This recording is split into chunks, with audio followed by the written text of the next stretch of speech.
Hey guys, this is Comic Uno, and today I'm doing Comic Uno episode 269. And this is a show where we review all the comics I read this week in one show. We go least favorite to best pick the week. So let's get started. What was my least favorite? I had 21 books this week, so a heavier haul slash normal haul for me. So number 21 for me was Goddess Mode issue 1, which is a new Vertigo book. Honestly, the Vertigo book I was most looking forward to with this new lineup. Because obviously I'm a huge Spider-Gwen fan, as you can see getting ready to see Into the Spider-Verse. But yeah, I'm a huge fan of the creative team, so anytime I see Robbie Rodriguez and Rico Renze on coloring, I'm gonna at least try out the series. But for me, the story just wasn't as interesting and also felt very bogged down. There's a lot of dialogue going on in the book, so it's kind of harder to get into the story. Felt really dense to me, and like I said, I really just couldn't get into the character or really the premise of the book. But I do love the coloring and artwork here. You know, shows why Spider-Gwen did so well, and just this really great visual for the series. But yeah, it just wasn't really my thing for the story, so probably won't get issue 2. But glad I tried it. So I gave that 2 stars, and that is number 21. Moving on to number 20, which is Spider-Geddon, Spider-Force issue 3. This is with all the Spider-Geddon miniseries, I have been disappointed with their endings because they don't really have an ending. It's just like, here's the middle of the story, and if you want more, go to Spider-Geddon. I feel like this event has been all over the place. It's like, oh, if you want some of the story here, get the tie-in. Oh, here's issue 3, and we'll just give you notes of every book you should be reading instead of this one. So this event, I wish, was a little bit more neater, or maybe just having more issues in the main event instead of having these tie-ins where you really should just be focusing on characters instead of actually relying on progressing your plot with these stories. And that's why I was disappointed here, because it doesn't feel like any character arc was really finished. Everything's up in the air, and this is with every single tie-in. So how are you supposed to finish every character story within one issue? That's the point of having tie-in miniseries. So I was pretty disappointed with this one, especially because I just feel like this had the least meat in it with the characters.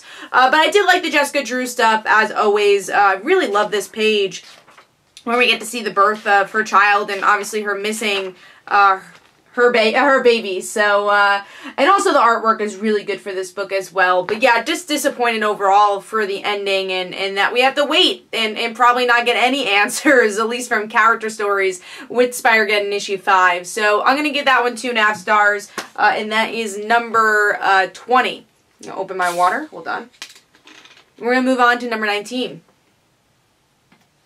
Alright, number 19 for me was The Flash, issue 60. Really like this cover. I've been loving the Flash variant covers in general. And not a bad issue. I have to say, other than those other 2 books, I didn't really dislike many books this week. They're all pretty good or middle ground books. And I didn't hate this issue by any means. I like the art style as of right now. I do think that Iris's hair looks a little weird and puffy, but other than that, I think this is some of the neater artwork for the Flash. But overall, I feel like it is a bit in a standstill. It's like, alright, let's learn more about the Speed Force, and then every issue you kind of know where it's gonna go. I want some more surprises, some more character moments.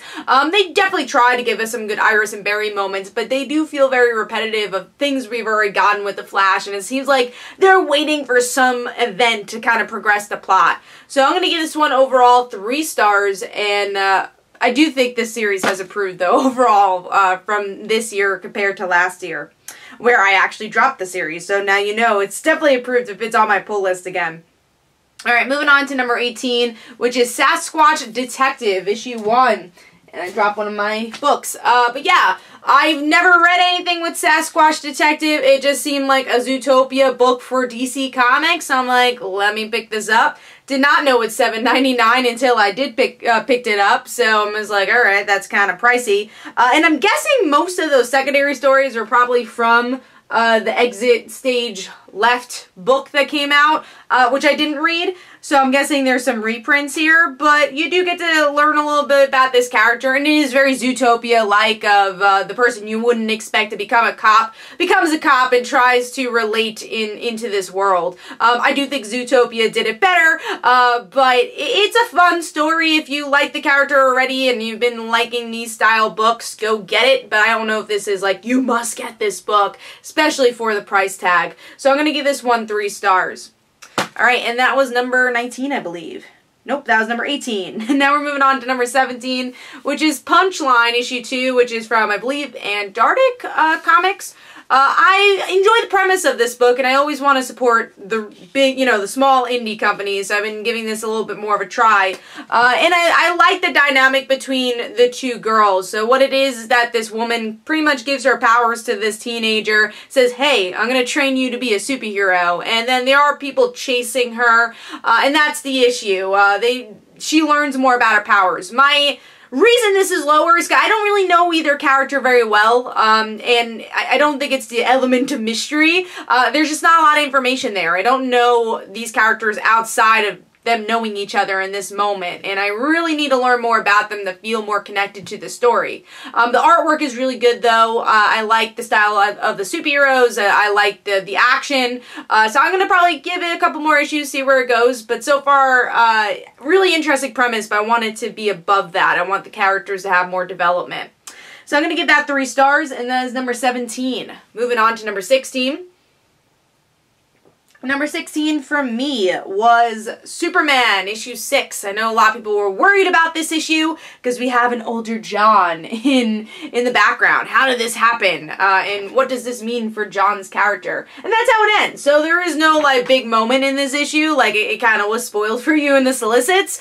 I kind of wish that was a surprise and made that a bigger cliffhanger. But artwork here is just drop dead gorgeous as always. Ray is the best part for me of this book.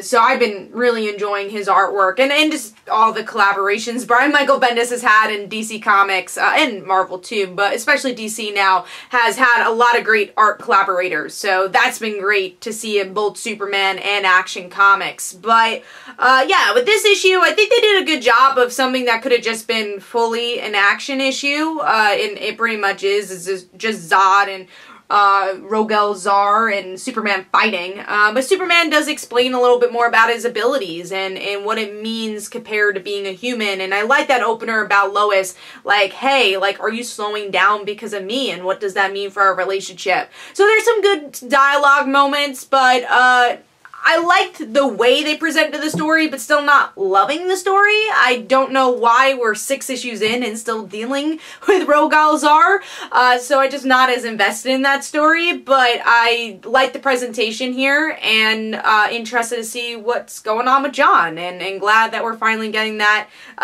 movement of the plot with him. So I'm going to give this 3 stars, and that is number 16. Alright. Moving on to number 15, sad to see this lower, and that is Vampironica issue 5. This is the last issue of that mini-series, and I'm upset that the creative team kind of switched as the series is going on. It's still Smallwood writing it, but the artwork changed. Smallwood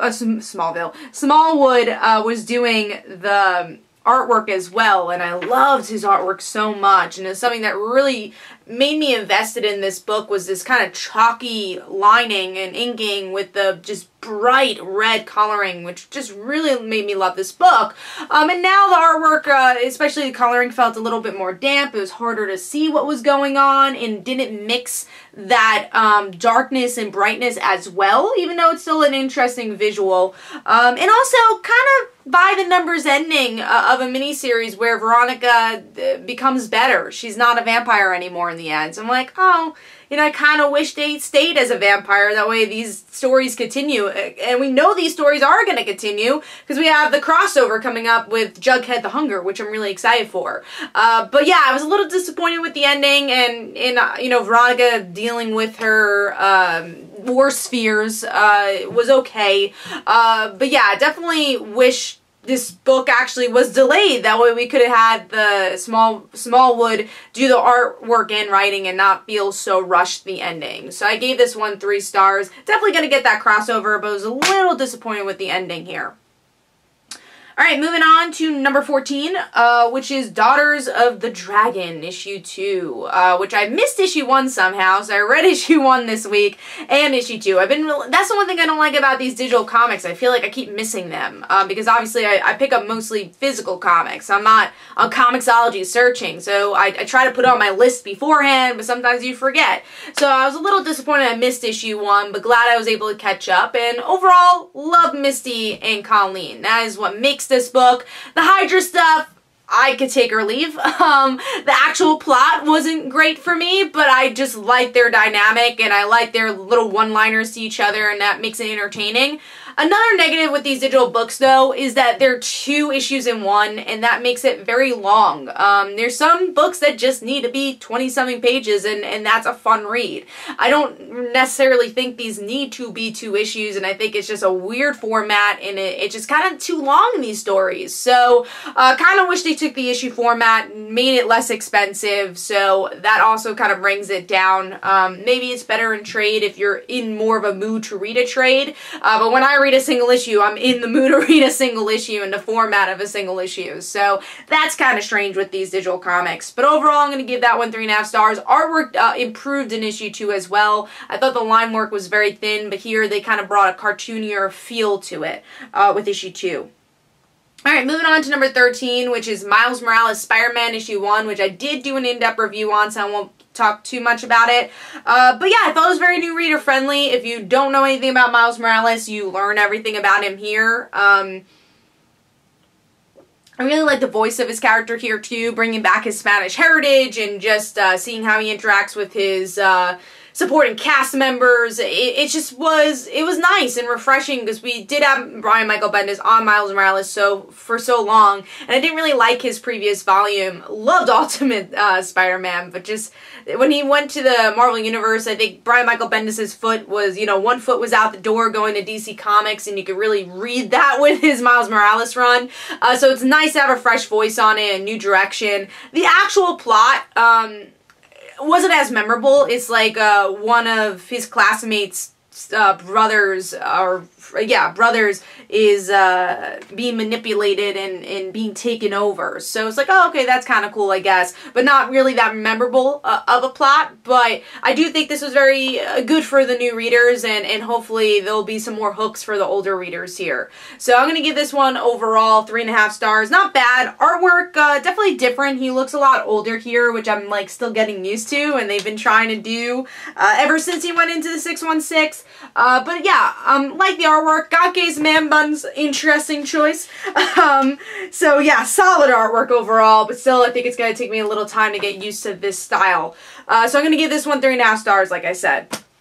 Alright, moving on to number 12, which is Sideways, issue 11. We're getting closer to the end, and not as invested in the dark matter, dark knight metal stuff, but I do like that finally Derek is learning how his mother died. I love the Ernie stuff. I love that Ernie has the confidence enough to call the Hall of Justice, saying, hey, there's an issue. Definitely my favorite panel of the issue. And I kind of like that we went back to the older artwork, the original art style. Even though I did like the cartoonier look more, it kind of brings this nostalgic feel to the series. Even though, like, this book's only like 11 issues long so far, it's still cool to get that original artist on here. Still been 11 months and I missed the original artist. But yeah, definitely Ernie being the best part of this issue, and looking forward to seeing how it ends. So I'm going to give this one 3.5 stars. And that is number 12. Moving on to number 11, glad to see this much higher, and I like the cover too, and that is Detective Comics issue 994. We do have a new creative team, and I'm happy to see that, because it felt like this book had been stalling for a very long time, and now we actually do have story, and a really interesting story too, as Bruce Wayne has to deal with this murderer or killer who is placing the Waynes as there as the bodies. So what's going on here? Why are they replicating this death? And obviously Bruce is definitely taken aback by it, even slipping up with his secret identity, or almost slipping up with it because of what's been going on. And it's cool to see characters like Leslie Thompson come back and her involved here. This is actually the second issue I think that she was involved with this week, so it's kind of cool to see her back. The artwork is a lot better here too, more intense. I like the coloring. Like, look at this. Look how, like, creepy that looks. It just really works for this darker noir story they're trying to tell. And it felt like classic Batman at the same time, but doing something new that I can't say the previous volume or previous arc was doing. So I like this one. I'm curious to see where it goes, and hopefully we learn more about this murderer. That way I'm really invested. So I'm going to give this one 3.5 stars, and that was number 11? Yeah, that was number 11. Alright, moving on to number 10, which is the Magic Order, issue 5. Love this cover. And really interesting ending. We're finally kind of getting, propelling further into the arc, as we only have one more issue left with this. But we learn a lot here that the wizard who lost his daughter teaming up with this murderer assassin to kill his family. And I really like the ending here. It takes a little while to get there. And one of my biggest issues is I don't feel totally invested in these characters. So when that happens, I'm not like, oh my god, he did that. Like, I don't even really remember their names very well. So I kind of wish that the world was maybe a little bit deeper, I guess. It does feel like, alright, we're doing this because we're making a Netflix show. I kind of wish there was a little bit more character work here, but overall I thought it was a really good ending, and the artwork is just drop dead gorgeous, and I just love the tone it brings to the book, and that is definitely one of the better parts of this issue. So, and I will watch the show when it comes out. So I'm going to give this one 3.5 stars.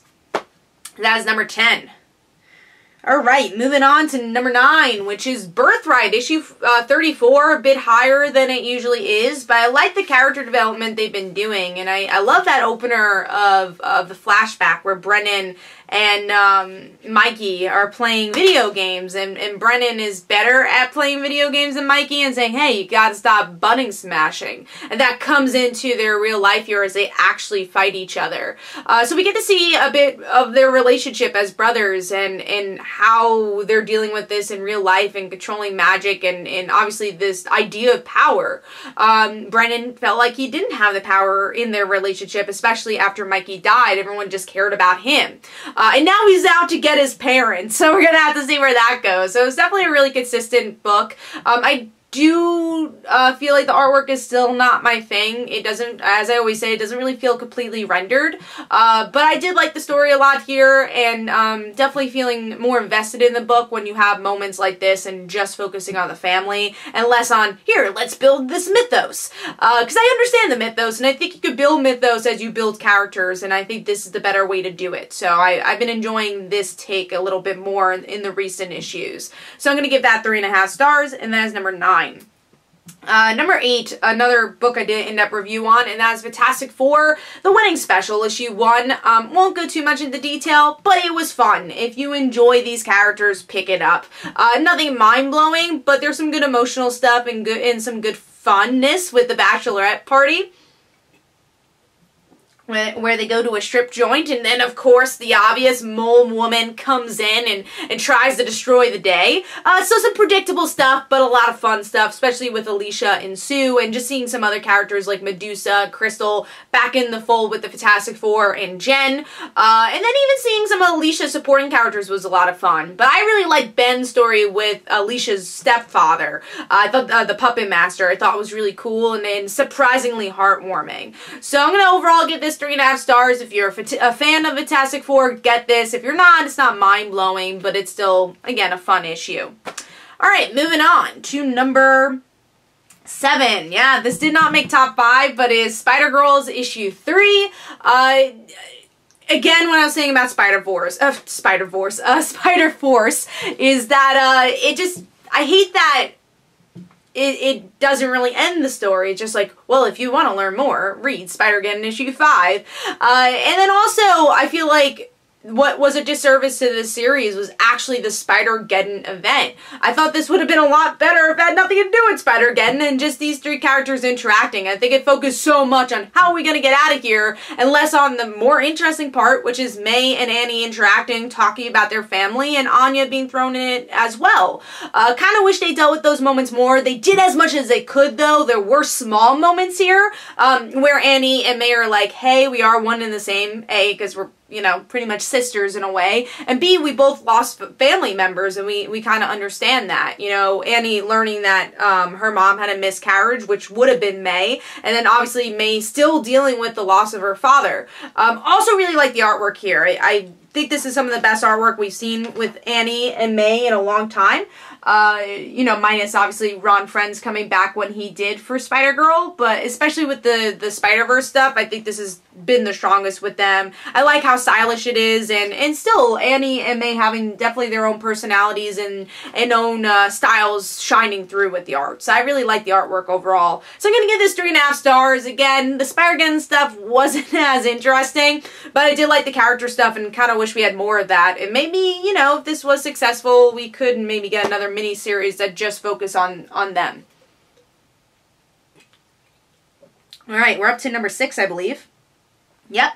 Number 6 for me is Smooth Criminals, issue 2. This made my top 5 last couple of weeks ago, and I think it's actually only like 2 weeks ago the first issue came out. But I still really like this story, and I like that we get to learn more about Mia as a character and what her life was like and how she just wants to go back home. And she quickly finds out that she may never have that chance, but she's going to really have to team up with Killer Bee, I think her name is, or I think it's Killer Bee, Beatrice, and they're gonna have to team up and be burglars with each other. And then we have this like little mystery of some people from our past still being the same age, like what's going on. So I like the mystery building, and I think they did a solid work at character building as well, and it's just a really fun series. Love the artwork as well. Kind of reminds me of like Hi-Fi Fight Club styled art. I like the lightness to it. I like the bright colors. So gonna give this one 4 stars, and that is number 6. Moving on to number 5, glad to see this higher, and as X-23 issue 7. This is a really solid start to a new arc, and Gabby is exactly who shines, and not really with the comedy. Honestly, it was more with the emotions, where we get to see another clone come to be, and then Laura's like, alright, well, we have to like kind of follow procedure, and you know, if she dies, she dies.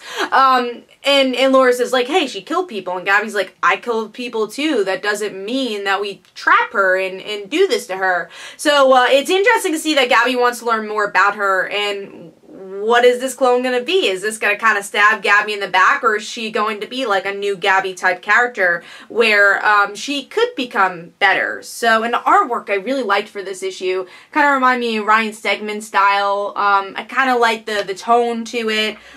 So yeah, I thought this was a really solid issue, and looking forward to seeing where this arc goes. But there's some funness too. We get to see Gabby getting a Pop Rock ice cream, so that's interesting. So I'm going to give this solid 4 stars. Really like the covers for this book too. And that's number 5. Moving on to number 4, which is The Amazing Spider-Man, issue 11. Really solid issue. If you're a J. Jonah Jameson fan, Nick Spencer once again hits it out of the park, where J. Jonah Jameson has his own talk show, of course, and he's now talking about loving Spider-Man, saying, hey, whoever says Spider-Man's bad, you know, get out of here. You know, he's being J. Jonah Jameson, but in a completely opposite way. And then J. Jonah Jameson wants what he wants when the mayor wants to give him an award and have Spider-Man give it to him. And Jonah's like, yeah, of course I'm going to get Spider-Man to do that. And Spider-Man doesn't want to do that, understandably. And it's all a trap. Of course it's a trap. And Jonah doesn't even realize that because he's like, oh, finally, someone's honoring me. I deserve this. And it's just so in character for him. But it looks like the creatures and the people who have teamed up with Jonah are attacking him. So we get the Spider Slayers, we have Scorpion in the front, so what's gonna happen there? We'll see. So that was a really fun ending. So it looks like this is gonna be an interesting arc for the both of them, and them navigating